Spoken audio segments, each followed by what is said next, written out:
सबसे पहले बात करेंगे ईरान की, जिसमें लेकर पश्चिमी एशिया एक बार फिर से बारूद के ढेर पर खड़ा हुआ नजर आता है।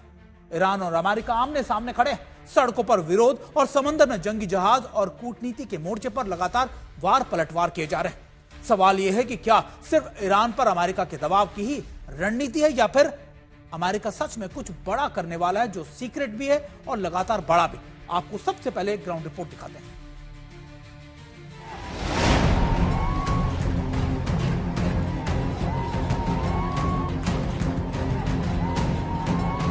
तेहरान की सड़कों पर आगजनी धुएं के बीच भागते लोग, कहीं सायरन की तेज आवाज, कहीं बंद दुकानों के टूटे शटर। कैमरे में कैद गुस्सा और डर, इसकी तीव्रता वैसी नहीं जैसी पहले थी। विरोध की आवाज के खिलाफ सरकार के समर्थन की दीवार इतनी ऊंची खड़ी हो गई कि ईरान में प्रदर्शन की शक्ल सूरत बदल गई। जहां सड़कें प्रदर्शन की आग में जल रही थी, वहां खामेनेई के समर्थक डेरा जमाए हुए हैं। लेकिन ऐसा नहीं कि विरोध में खड़े लोगों ने सरेंडर कर दिया हो। ईरान में सत्ता और जनता के बीच खाई और गहरी होती जा रही है। इस बीच ईरान के सर्वोच्च नेता अयातुल्ला अली खामेनेई ने राष्ट्र को संबोधित किया। खामेनेई ने अमेरिकी राष्ट्रपति डोनाल्ड ट्रंप पर सीधा हमला बोला। उन्होंने कहा कि अमेरिकी राष्ट्रपति ने तोड़फोड़, आगजनी और हत्या करने वाले समूहों को ईरानी राष्ट्र कहकर संबोधित किया है। यह ईरानी जनता पर लगाया गया एक घिनौना आरोप है और इसके लिए अमेरिका को जिम्मेदार ठहराया जाना चाहिए।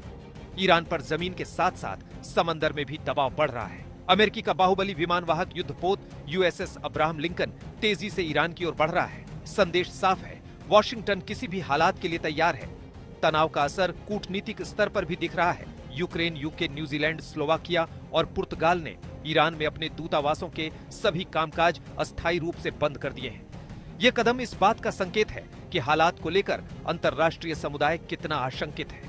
सूत्रों के मुताबिक डोनाल्ड ट्रंप प्रशासन ने ईरान के सामने सख्त शर्तों की एक सूची रखी है, जिसके तहत यूरेनियम संवर्धन पूरी तरह बंद किया जाए, मिसाइल भंडार में कटौती हो, करीब 2000 किलो परमाणु सामग्री कम की जाए, क्षेत्रीय प्रॉक्सी संगठनों को समर्थन देना बंद किया जाए।